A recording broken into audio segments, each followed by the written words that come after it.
is identified as mentally retarded, put back from the 5th grade into the 4th grade, and stayed in that category until I got out of high school.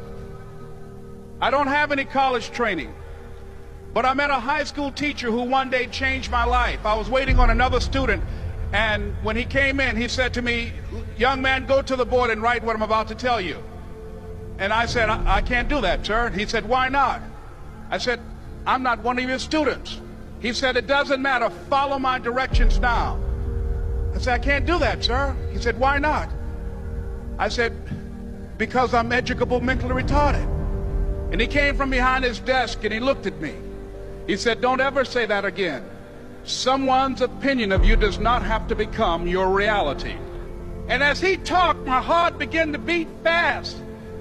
Tears began to run down my eyes, and I was in the back just listening to him, because the speech he was giving, that speech was for me.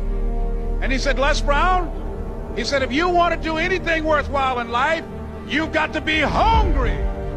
I told Mr. Washington I wanted to become a disc jockey. And so I started working to develop myself. He said, "I want you to practice every day being a disc jockey." I said, "But I don't have any job now." He said, "It doesn't matter."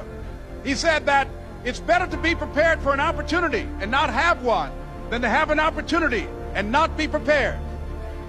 And as I was working to develop myself, I applied for a job as a disc jockey, WMBM on Miami Beach. I went to a guy named Milton Butterball. I said, "How you doing, Mr. Butterball? I'd like to get a job as a disc jockey." He looked at me, he said, "You have any broadcast background?" I said, "No, sir, I don't." "You have any journalism background?" I said, "No, sir, I don't."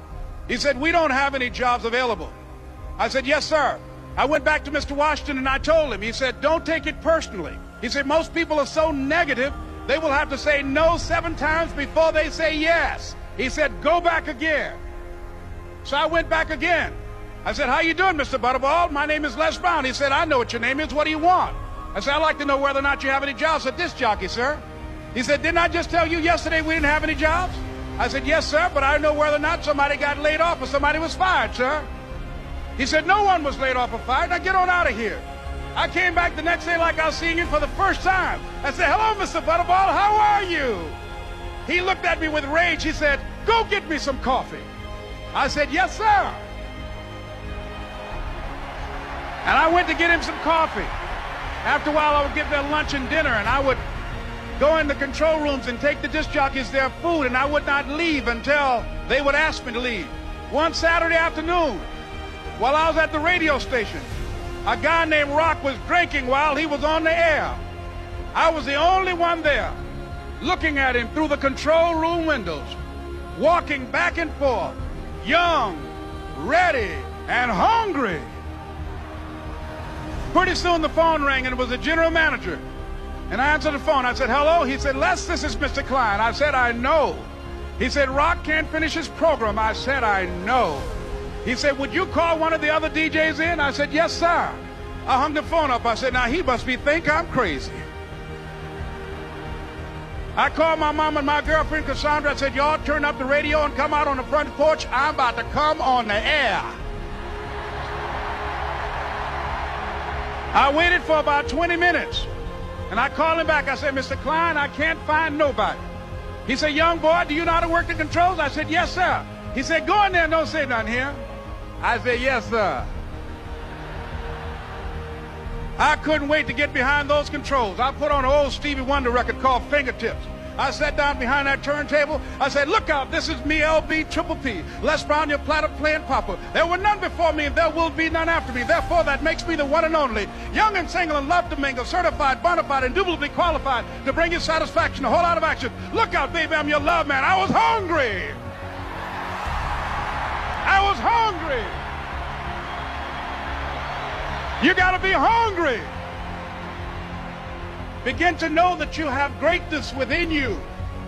And if just one of you here begin to envision yourselves as being blessed and highly favored to reach your goals, if just one of you capture the essence of what that means, that you have greatness within you and a responsibility to manifest that greatness, that you can make your parents proud, you can make your school proud, you can touch millions of people's lives And the world will never be the same again because you came this way.